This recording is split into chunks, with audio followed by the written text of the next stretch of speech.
Every day you wake up, the world begins to measure you, not by what you wish to be, but by the discipline of your thoughts.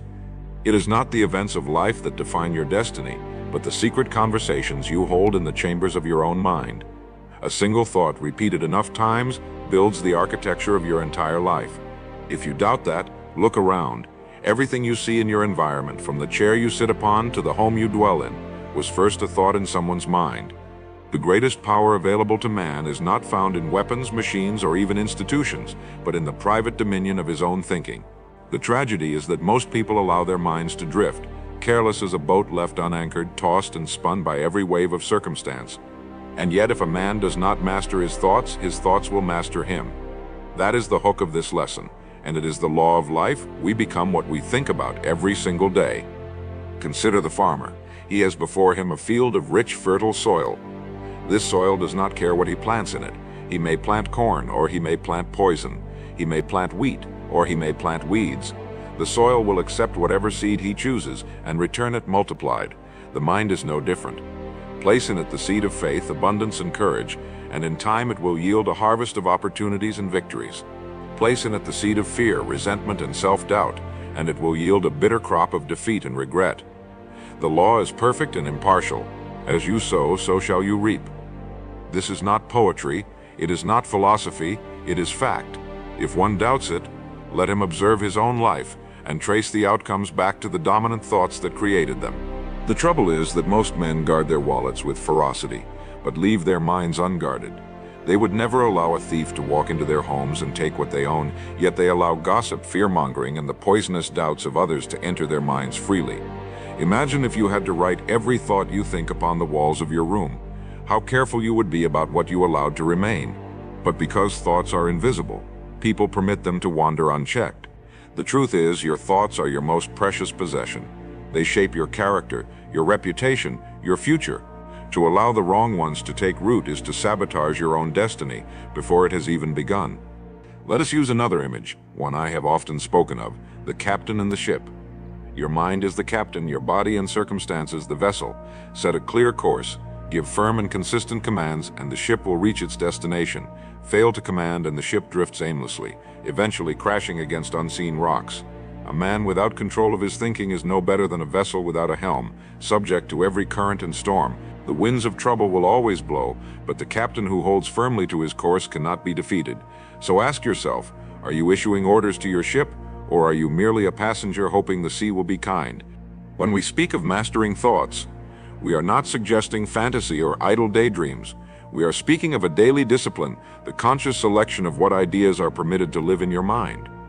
You cannot stop a bird from flying overhead, but you can stop it from building a nest in your hair. In the same way, you cannot stop a stray thought from appearing, but you can decide whether to dwell upon it. Mastery begins with awareness. Each morning ask yourself, what will I allow my mind to dwell upon today? Will it be courage or fear, faith or doubt, creation or destruction? This is not a small question. It is the very axis upon which your life turns. Let us test the principle with a real example. A young man sets his heart upon building a business. Every day he fills his mind with thoughts of growth, of serving others, of providing value. He pictures himself succeeding, and he acts in harmony with that image. Over time, circumstances align, people are attracted to his confidence, and his vision becomes reality. Now contrast this with another young man who allows himself to think, I'll never succeed, the world is too difficult, opportunity is gone. That man finds excuses, overlooks chances, and fulfills the prophecy of his own thinking. Both had the same soil of mind, but they chose different seeds. The harvest was simply the natural result of the law. The first step to mastery is responsibility. Say to yourself, I am the master of my thoughts. This is not merely a declaration, it is the cornerstone of freedom. No one else can think for you. No one else can place ideas into your mind unless you permit it, and no one else can live with the results but you. This realization is both sobering and liberating. Sobering because it means you have no one else to blame. Liberating because it means you hold the key to change. Whatever the circumstances of today, they are the fruit of yesterday's thinking. Whatever tomorrow will be, it will be born from the thoughts you plant today. The second step is persistence. A single day of choosing right thoughts will not transform a life any more than a single workout will create strength. Mastery requires daily effort, a continual guarding of the mind's gates. Every morning declare the kind of thoughts you will allow, and every evening reflect upon whether you held true. This ritual builds discipline, and discipline builds destiny. Just as the athlete trains his body, so the wise man trains his mind. If you will do this, you will discover that life itself begins to align with your inner command. The third step is affirmation. When you discover a law of truth, you must anchor it in your mind through repetition. I urge you now to write this law upon a piece of paper and to speak it aloud as if engraving it into the deepest chambers of your being. I master my thoughts, I plant only courage and faith, and I harvest abundance every day. This is not a charm or superstition, it is a way of reprogramming the mind toward its highest potential. If you say it long enough, it becomes your dominant thought. And once it becomes dominant, it cannot help but express itself in action and result. Remember this great truth: you become what you think about. It is the oldest of laws, the simplest of laws, and yet the most ignored. Write it, speak it, live it, guard your mind as a fortress. Do not allow the weeds of doubt and fear to grow where only courage and abundance should stand. Make this your daily work and the harvest will astonish you. The mind has a strange and wonderful quality. It does not tire of repetition. In fact, it thrives on it. What you repeat to yourself, it will believe, and what it believes, it will make real. This is why a lie told often enough begins to seem true, and why fear rehearsed daily becomes paralyzing. But the opposite is also true. Repeat strength and you become strong. Repeat abundance, and you begin to see opportunities where once you saw none. Repeat courage, and the shadow of fear begins to retreat. Mastery is not a single act, it is a continuous drilling of truth until it becomes the rhythm of your very heartbeat. The man who understands this law can remake his life in any image he chooses, for he has found the lever by which destiny itself may be moved. Think of the sculptor with a block of marble. To the untrained eye, it looks like nothing more than stone. But in the mind of the sculptor lives an image of beauty, form, and symmetry. Every strike of the chisel is guided by that mental picture. Slowly, the rough edges fall away, and the vision becomes reality. Your thoughts are the sculptor, and your life is the marble. The image you hold is the destiny you shape. If you hold in your mind confusion and failure, you will carve a broken statue. If you hold strength and greatness, you will release from the stone a masterpiece. The chisel is in your hand every single day. The only question is, what image do you serve? Let us not underestimate the power of a single thought. History records men and women who carried one dominant idea and changed the world with it. The Wright brothers thought of flight, and the skies were conquered. Edison thought of light, and the darkness was banished. Every invention, every revolution, every triumph of humanity began with a solitary thought planted in the mind of one individual. If such is the case for the world, how much more so for your own life? A single great thought, if carried faithfully, can transform your existence. The danger is that most people fill their minds with hundreds of trivial thoughts and never allow one to take root deeply enough to bear fruit. Scatter too many seeds on the ground and none grow strong. Plant one seed with care, and it becomes a tree that gives shelter and fruit for generations. The law works whether you are conscious of it or not. If you do not take charge of your thinking, life will plant weeds for you. Newspapers will fill your mind with fear, neighbors will fill it with gossip, weak men will fill it with complaint. And soon, without realizing it, your field will be overrun with ideas that produce nothing but anxiety and failure. The mind, like the soil, demands cultivation. It cannot be left barren, nor can it remain neutral. It will either grow what you choose or what others throw into it. Ask yourself, who is planting in your mind today? Are you the farmer, or are you merely a tenant in your own land? There is a reason the ancients spoke so often of guarding the gates of the mind. They knew that thought precedes action, and action precedes destiny. A thief may steal your goods, a fire may consume your home, a storm may wash away your crops, but no force on earth can touch the treasure stored in a disciplined mind. Once you grasp this, you realize that you carry within you a fortress stronger than any wall, richer than any vault, more powerful than any weapon. But like any fortress, it must be defended. Guard your inner walls, examine every thought at the gate. Ask it, does this idea serve my purpose? Does it align with the image I am carving? If not, cast it out before it finds shelter. Imagine standing before a mirror each morning and speaking words of command to yourself. Not idle wishes, but declarations of law. Say, I am the master of my mind. I direct my thoughts towards strength, and strength returns to me. Repeat it with conviction, and you will feel the truth of it settle in your chest like a steady flame. This is how mastery begins, not with grand gestures or sudden miracles, but with quiet, deliberate choices repeated until they become unshakable laws in your character. The man who does this each day becomes immune to the chaos of the world, for he carries within him a compass that never falters. Let us take a practical exercise. Tonight, before you sleep, write down one thought you want to dominate your life.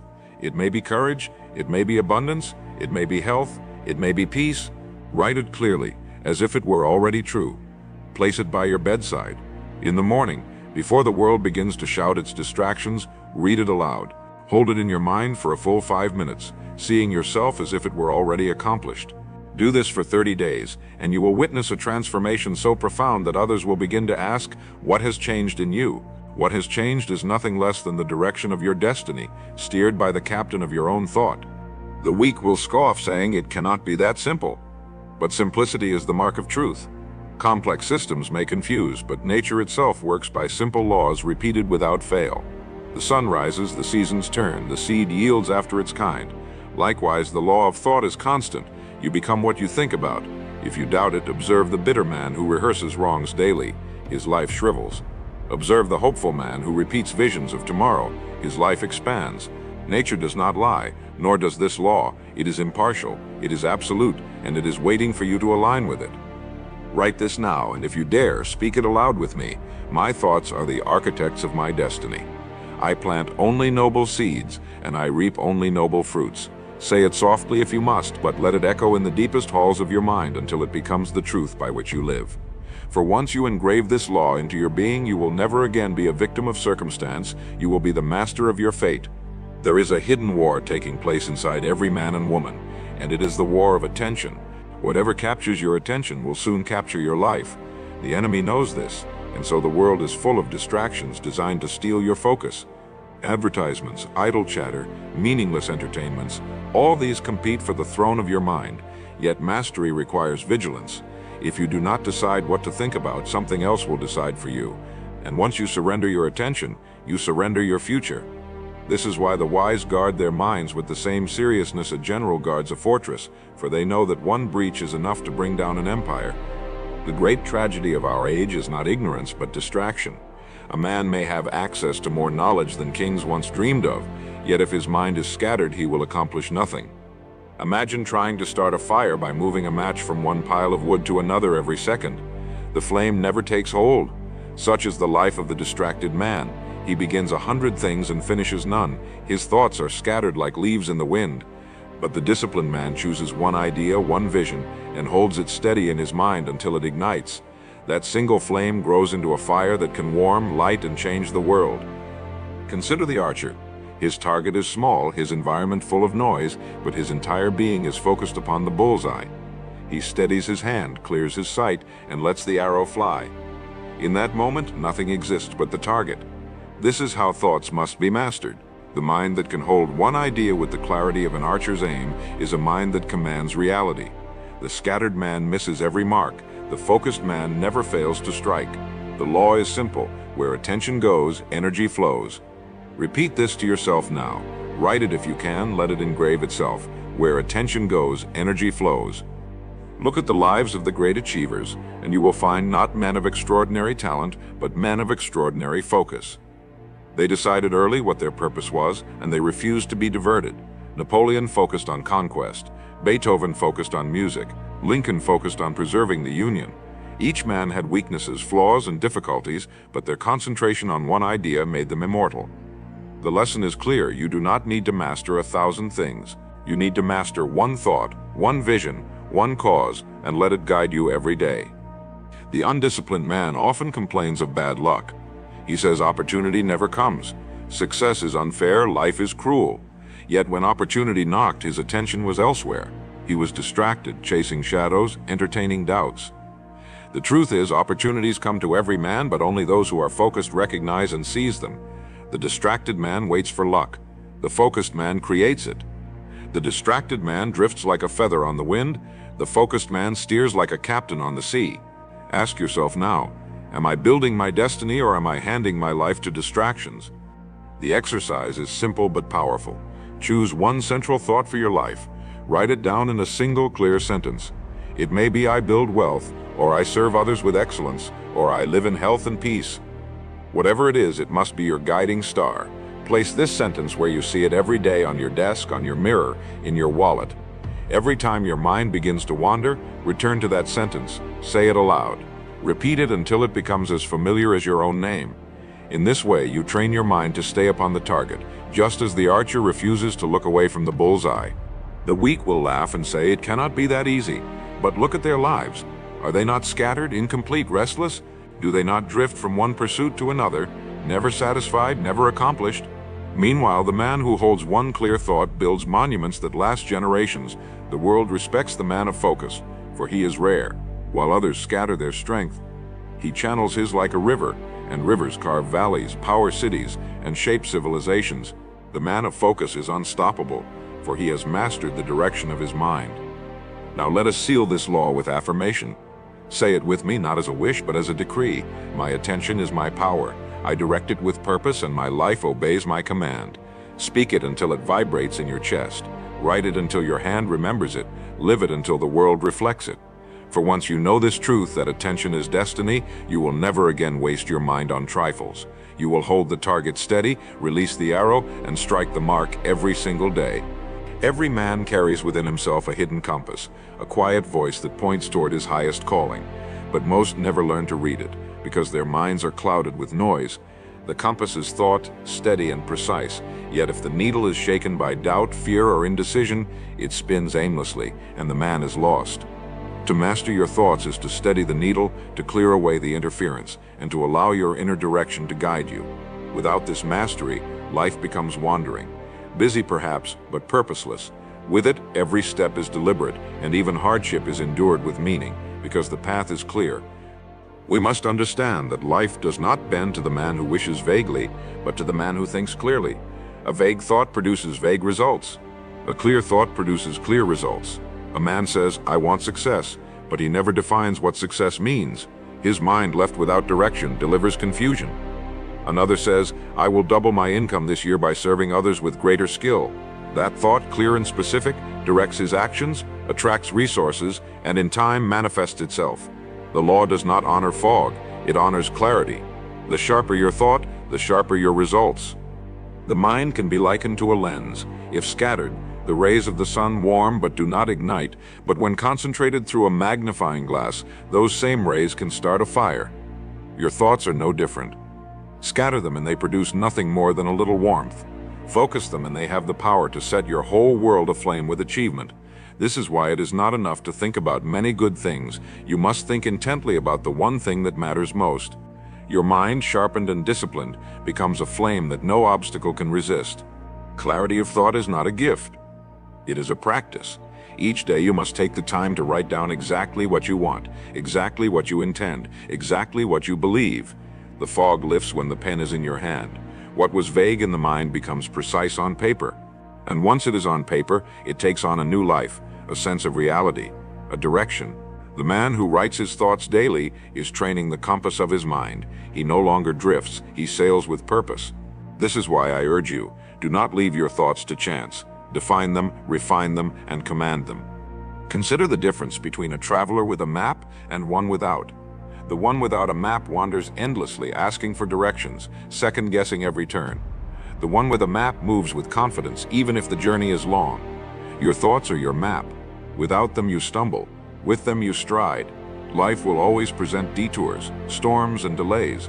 But the man with a mental map does not despair. He adjusts and continues. This is the strength of a clear thought. It carries you through the unpredictable with steady resolve. Let us not mistake clarity for complexity. The greatest thoughts are simple. Love, service, faith, abundance, discipline. These are not intricate philosophies, but timeless truths. When you anchor your mind to such thoughts, your life finds direction. It is only when you complicate your thinking with endless doubt, overanalysis, and second-guessing that you lose your way. The man who keeps his thoughts simple and strong is like a sailor who follows the North Star. He does not need to know every current or wind, for his direction is fixed. So it is with you. Fix your mind on one great idea and let it guide you. But clarity alone is not enough. It must be joined with repetition. A single clear thought declared once is like a spark. Declare it daily and it becomes a flame. Declare it with conviction, and it becomes a fire that shapes your destiny. This is why rituals matter. Each morning, repeat to yourself the law you are living by. Each evening, remind yourself of the direction you have chosen. In this way, your mind is trained to return again and again to the compass, no matter how the winds of circumstance may blow.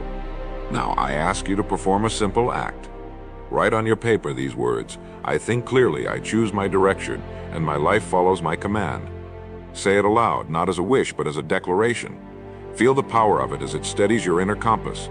Do not let this be mere exercise. Let it be the law by which you live. For once you have clarity of thought, you cannot be deceived, you cannot be swayed, and you cannot be defeated. You will walk with the certainty of one who knows where he is going, and life itself will yield to that certainty. There is a law as old as time itself, a law whispered by sages, confirmed by science, and proven by every life you see around you. Thought precedes reality. Everything that comes into being is first born in the unseen workshop of the mind. To deny this is to deny the very evidence of existence. The buildings of our cities, the music of our concert halls, the wealth of great fortunes, all began as invisible images held in thought. And if this is true on the scale of nations and civilizations, it is true for you. Your life today is the sum of your yesterday's thinking. Your life tomorrow will be shaped by what you allow your mind to dwell upon today. This is both the most sobering and the most empowering realization a man can discover. Do not take this lightly. If you carry in your thoughts anger, bitterness, and fear, then those emotions will leak into your words, your actions, and your relationships until your world mirrors that inner poison. If you instead cultivate thoughts of courage, gratitude, and abundance, then these qualities will shine through your speech, your work, and your decisions until your world reshapes itself around them. This is not mystical, it is practical. As water takes the shape of its vessel, so does your environment take the shape of your thinking. The law is constant, impartial, and inescapable. If you will not master it, it will master you. The difficulty lies in the fact that most men believe they are thinking when they are merely reacting. They imagine they are forming ideas, but they are only echoing the fears and opinions of others. They mistake the noise of the crowd for the voice of their own mind. This is why solitude is so important. A man must withdraw each day, if only for a few minutes, to hear the sound of his own thoughts. He must examine them, test them, and decide whether they are worthy to be planted. Without this discipline, his mind becomes a dumping ground for the refuse of the world, and his life reflects that clutter. Let us take an image. Think of a great library. Within it are shelves upon shelves of books, some filled with wisdom, others with lies. Each book represents a possible thought. You are the librarian, and it is your responsibility to choose which books remain open upon your desk. If you leave the doors unlocked, anyone may wander in and scatter nonsense across your table. But if you close the doors, guard them with vigilance, and select carefully, you will spend your days studying truths that build your strength. Your mind is this library, and you must decide what volumes are read daily. For what is read becomes what is lived. The question then is not whether thoughts shape reality. They do. The question is whether you are choosing those thoughts consciously or passively. The man who abdicates this responsibility becomes a slave to accident, circumstance, and other people's agendas. The man who accepts it becomes the author of his own life.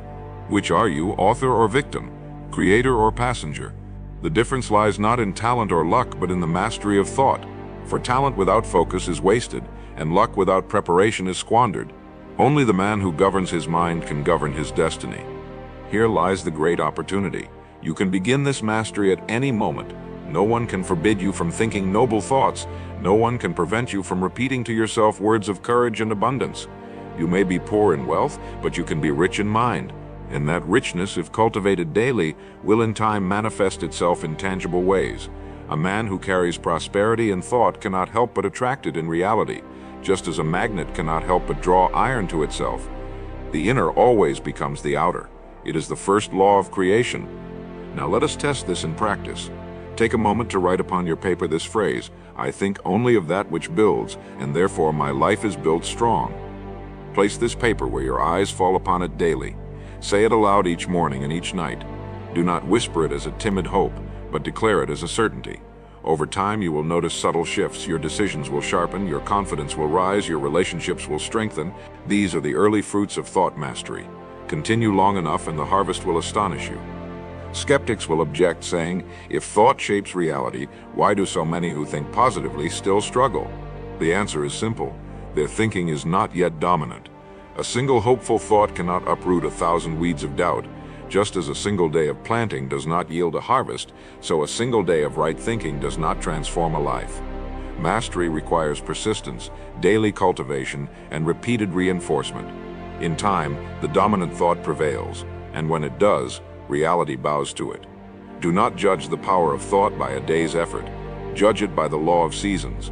Plant faithfully, and the harvest is inevitable. So let us anchor this truth with affirmation. Say it with me now, and write it until it becomes your second nature. My thoughts create my reality. I choose courage, I choose faith, I choose abundance. Let this not be empty recital, but the law by which you govern yourself. For once you understand and accept that thought precedes reality, you hold in your hand the key to all transformation. And with that key, there is no door in life that remains locked against you.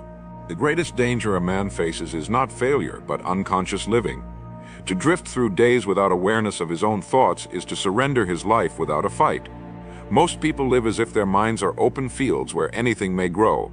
Rumors, fears, envy, doubt, and then they wonder why the harvest is bitter. Mastery begins with vigilance. It is the constant watch of a sentinel who never leaves his post. Each moment ask, what am I thinking now? Does this serve me? Does it build my life or destroy it? A man who asks these questions daily takes control of the most powerful force in existence. You cannot live beyond the quality of your dominant thoughts. If they are weak, you will be weak. If they are strong, you will be strong. The laws of nature make no exceptions. Just as a seed cannot produce anything but after its kind, so your thoughts cannot produce anything but after their nature. Fear cannot produce courage. Envy cannot produce peace. Doubt cannot produce achievement. Only noble thoughts yield noble results. And so the command is clear. Select carefully. Do not let unworthy seeds lie in the soil of your mind. Pull them out by the root and replace them with thoughts of faith, strength, and abundance. Think of the craftsman at his bench. Before him lie tools of every shape. In unskilled hands, they produce mistakes. In skilled hands, they create beauty. Your thoughts are the tools. With them, you may build a life of dignity or a life of regret. The tools themselves are neutral. It is the craftsman's discipline that matters. If you find your life lacking, examine your workshop. Which tools are you picking up each day? Which thoughts are you repeating? The man who masters his craft does not blame the tools. He learns to use them with precision. So it must be with your mind. Consider this. Every great accomplishment you admire in others was built upon the foundation of invisible thought. The bridge, the symphony, the empire, all began as a whisper in the mind. You may see only the finished structure, but behind it was long years of holding the thought steady, refusing to let it die. That is why weak men who change their thoughts as often as the wind changes direction never build anything lasting. They scatter their power. The strong man selects a thought worthy of his life and clings to it until the vision becomes stone and steel. This is the discipline that separates greatness from mediocrity. You may ask, how do I know which thoughts to choose? The answer is simple. Choose the ones that lift, the ones that serve, the ones that align with the highest version of yourself. If a thought makes you smaller, discard it.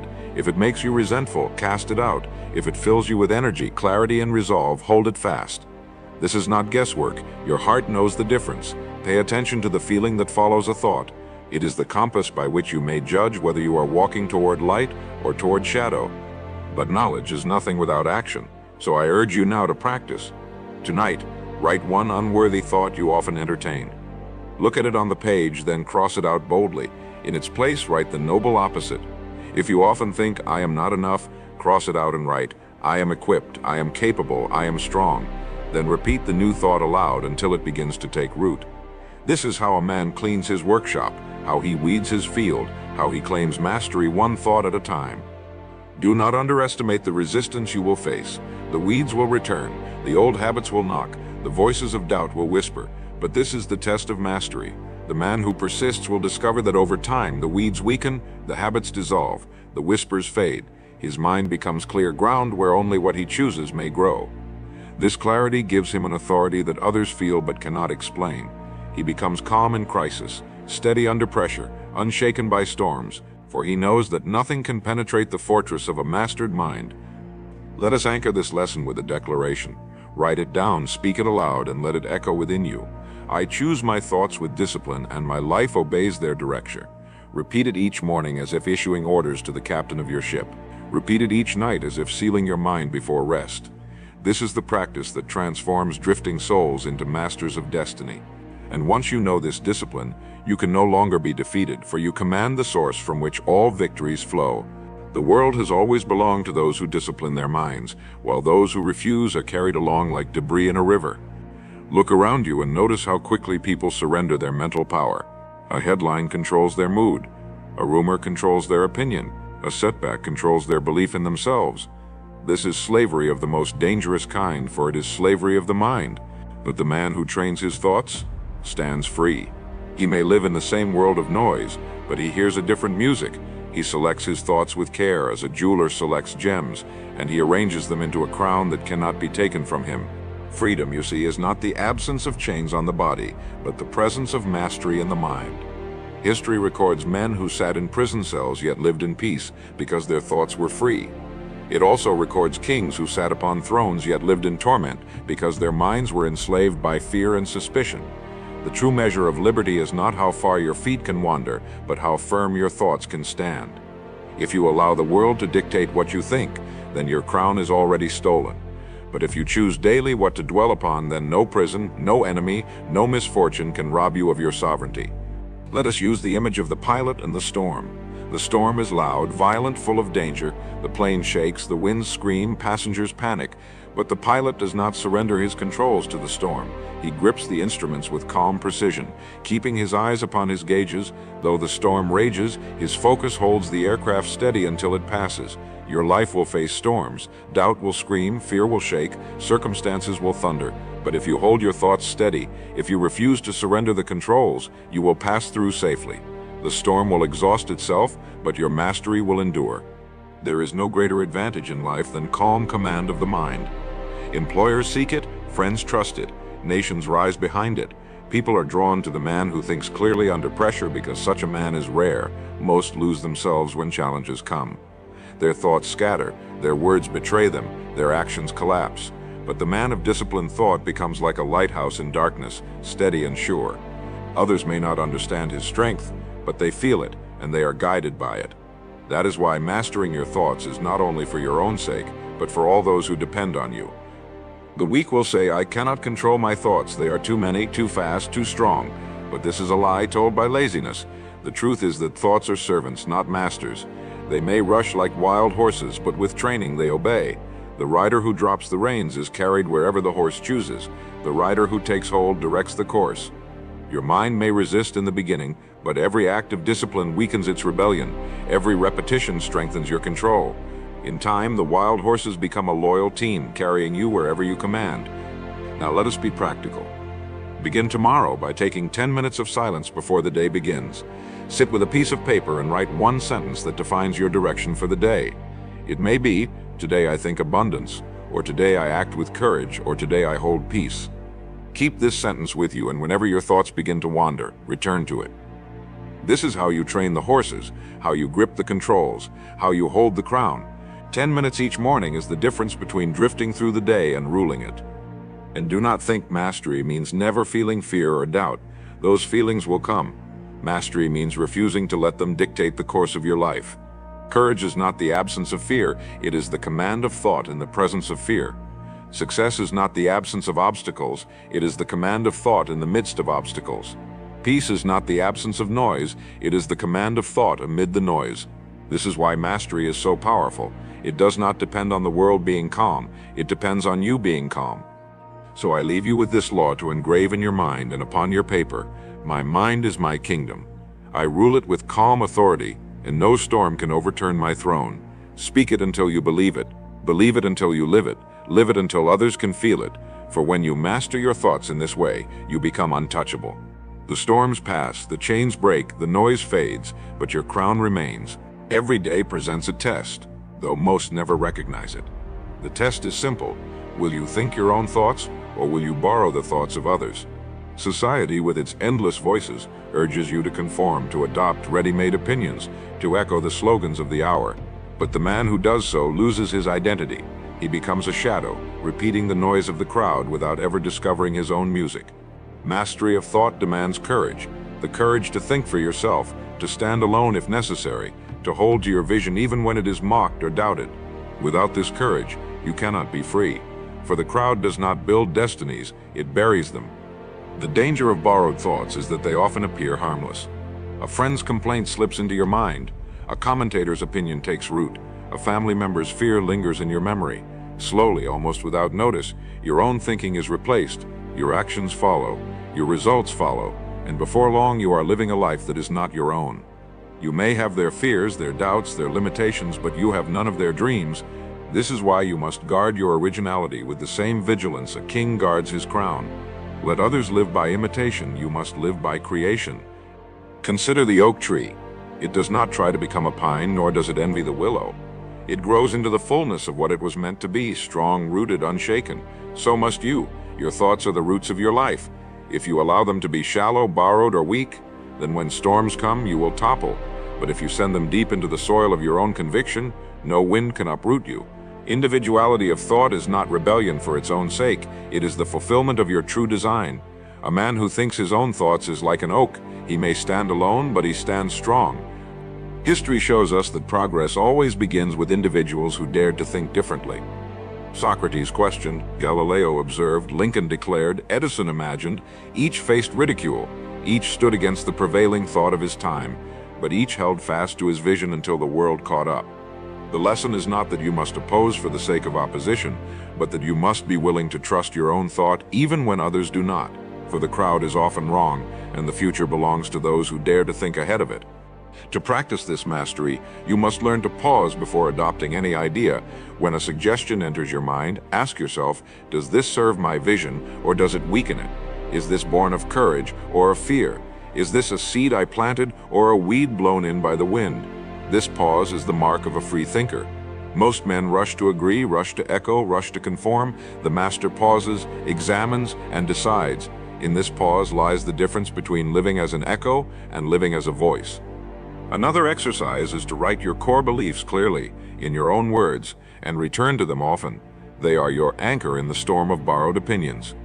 If you believe in growth, in abundance, in service, then when fear or doubt presents itself, you can measure it against your anchor. If it does not align, you reject it. This practice builds strength, just as muscles are built by resistance. Each time you resist the pull of borrowed thought, your own grows stronger. In time, you become unshakable, confident, and unmistakably yourself.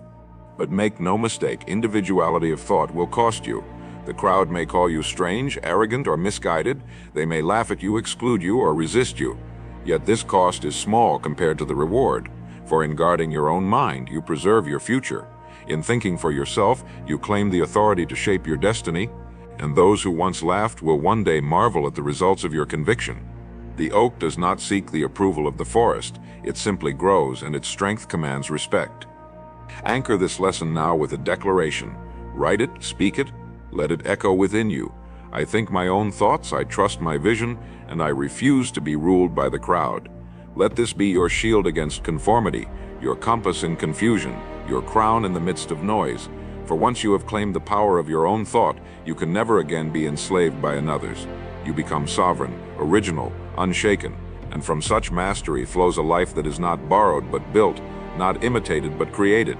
Most people imagine that destiny is decided by events, when in truth it is decided by preparation of thought long before the events arrive. Calamity strikes, and one man crumbles while another rises. Opportunity appears, and one man hesitates while another seizes it. The difference is not the event, but the pattern of thinking each has rehearsed. Thought is rehearsal for life. The man who daily trains his mind in courage responds with courage. The man who daily feeds on doubt responds with hesitation. When the hour comes, you do not rise to the occasion, you fall to the level of your thoughts. This is why mastery cannot be postponed. The test will come, and when it does, you will act out the truth you have been thinking all along. Think of the soldier drilled daily in discipline. Long before the battle, he has repeated the same motions until they are second nature. When the moment of chaos comes, he does not stop to wonder what to do. He acts as he is trained. Your thoughts are the drill. Every day you repeat them, whether noble or destructive, and they prepare you for the battles of life. If your drills are fear, hesitation, and self-pity, then you will collapse when tested. But if your drills are courage, clarity, and determination, then you will hold firm under pressure. Life does not reward the untrained mind. It rewards the man whose drills have prepared him for the fire. Consider the builder of a great tower. He lays stone upon stone, each small, each seeming insignificant. To the casual observer, nothing remarkable is happening. Yet one day the tower stands tall, unshakable, admired by all. So it is with thought. Each choice, each repetition, each affirmation is a stone. Alone it seems small. Together, over time, they form the structure of your destiny. The careless man, laying stones at random, builds a crooked house that cannot stand. The wise man, laying them with intention, builds a fortress. Every thought is a stone. The question is whether you are building a palace or a ruin. The law is impartial. It will not excuse you for ignorance, nor will it reward you for excuses. If you plant weakness, you will reap weakness. If you plant strength, you will reap strength. Some wait for inspiration before they discipline their minds, but inspiration is a poor master. Discipline is the true builder. Daily practice, not fleeting mood, shapes destiny. Just as a field will yield only what is cultivated, your life will yield only what you have cultivated in thought. The man who understands this stops hoping for luck and begins planting with intention. And yet the mind resists this discipline. It prefers ease, it drifts, it whispers, "Tomorrow I will think better thoughts." But tomorrow is too late. The harvest of today is planted now. If you neglect the field, the weeds do not wait. They spring up with vigor, and every day you allow your mind to drift. The weeds of doubt, fear, and bitterness grow stronger. Mastery demands vigilance, persistence, and above all, immediacy. The time to direct your thoughts is not tomorrow, not next week, but this very moment. So let us make the practice plain. Choose one quality you wish to embody in the face of life's tests, perhaps courage, perseverance, or faith. Each morning, write it down. Each day, repeat it aloud. Each evening, measure yourself against it. In this way, you train as the soldier drills, as the builder lays stones. Slowly, steadily, invisibly at first, you ingrain the quality into your very nature. Then, when the trial comes, you will not scramble for courage, for it will already be yours. You will not search for perseverance, for it will already be your habit. You will not pray for faith in desperation, for faith will already live within you. The reward of this discipline is not only readiness for hardship, but readiness for opportunity. Many men miss success not because they lacked the chance, but because they lacked the prepared mind to seize it. The door opened, but they stood frozen in doubt. The prize lay before them, but they hesitated. The man who trains his thoughts daily walks into opportunity as naturally as the soldier marches into battle. To him, victory is not a surprise, but an expectation. His thoughts have rehearsed it so thoroughly that when it arrives, he simply claims it as his own. Seal this lesson now with a declaration. Write it down, repeat it, and let it become your daily drill. My thoughts are my training. I rehearse courage, I rehearse faith, I rehearse victory. When the day of trial comes, I will act as I have trained, and nothing can shake me. Say it until it becomes your nature, live it until it becomes your destiny. For once you grasp that thought as rehearsal for life, you will no longer fear the tests ahead, you will welcome them knowing you are already prepared. The final mastery of thought is not merely to control what you think, but to align it with a vision so powerful that it shapes every fiber of your being. A man without vision may discipline his mind, but he has no destination. He becomes like a captain steering his ship with skill but without a port in sight. Mastery demands both control and direction. You must know not only how to think, but also where your thinking is taking you. Without this, all discipline is wasted. With it, every thought becomes a step toward a destiny that calls you higher. Vision is the picture of your future held so clearly in your mind that it commands your present. It is not idle fantasy, for fantasy fades when difficulties arise. True vision survives the storm. It is a thought so deeply rooted that no opposition can uproot it. Consider the mountain climber.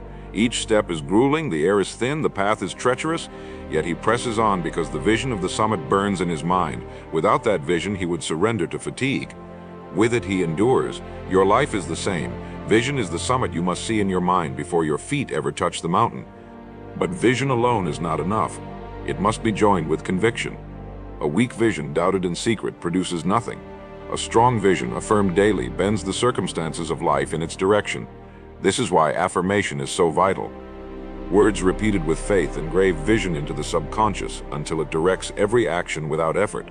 The farmer who plants a seed does not dig it up each day to see if it grows.